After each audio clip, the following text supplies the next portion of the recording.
हाँ, तो भाई साहब मैं आपके लिए आज बताऊँगा कि वायर को छीलने के लिए और काटने के लिए ये कटर का इस्तेमाल करें या फिर इस प्लायर का इस्तेमाल करें, कौन सा बेस्ट है मैं आपको बताता हूँ।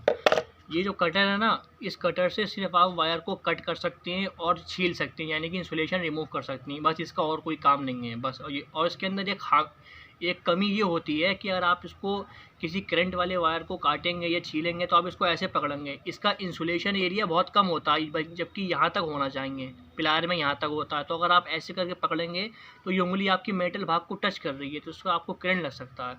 अब बात करें अगर प्लायर की, इससे आप वायर को कट भी कर सकते हैं, वायर को छील भी सकते हैं, चालू लाइन को भी काट सकती हैं, जोड़ सकते हैं।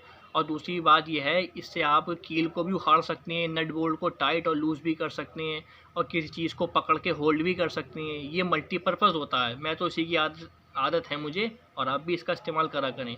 अब कुछ लोग कहेंगे इसको चलाने से उंगलियां दुख जाती हैं, तो मैं उनसे ये कहना चाहूँगा, जब आप कटिंग करने जाती हैं, पहली बार छेनी हथौड़ा चलाती हैं, तो आपके हाथों में छाले पड़े होंगे क्योंकि आपने कटिंग करना छोड़ दी। 1-2 दिन होती है तकलीफ़, उसके बाद छाले भी नहीं पड़ती हैं। आप यहाँ तक कि आप, और जनरल बात कहूँ तो अगर आप जिम करने जाते हैं तो पहले दूसरे दिन आपकी बॉडी में पेन होता है, वहाँ पे जो आप एक्टिविटी करती हैं जिम में जाकर, बॉडी में पेन होता है, हाथ पैरों में दर्द होता है, लेकिन उसके बाद नहीं होता है।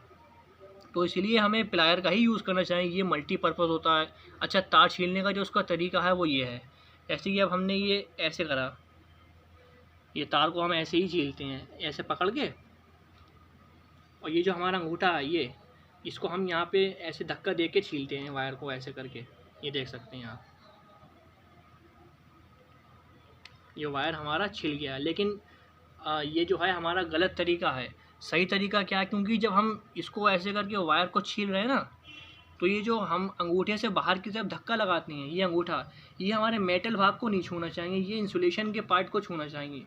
क्योंकि अगर हम लाइव वायर छील रहे हैं और हो सकता है हम किसी वेट एरिया में, गीले एरिया में खड़े हुए हैं, या फिर हमारी चप्पलों में नमी है, तो हमें ज़ोर का झटका लगेगा और हमारे यहाँ तक कि डेथ भी हो सकती है। इसलिए हमें ये अंगूठा जो है वो ये मेटल वाले पार्ट को ना छू के, इंसुलेशन वाले पार्ट को छू के धक्का देना है, ताकि वायर को छील सकें, वो भी करंट वाले वायर को ऐसे करके।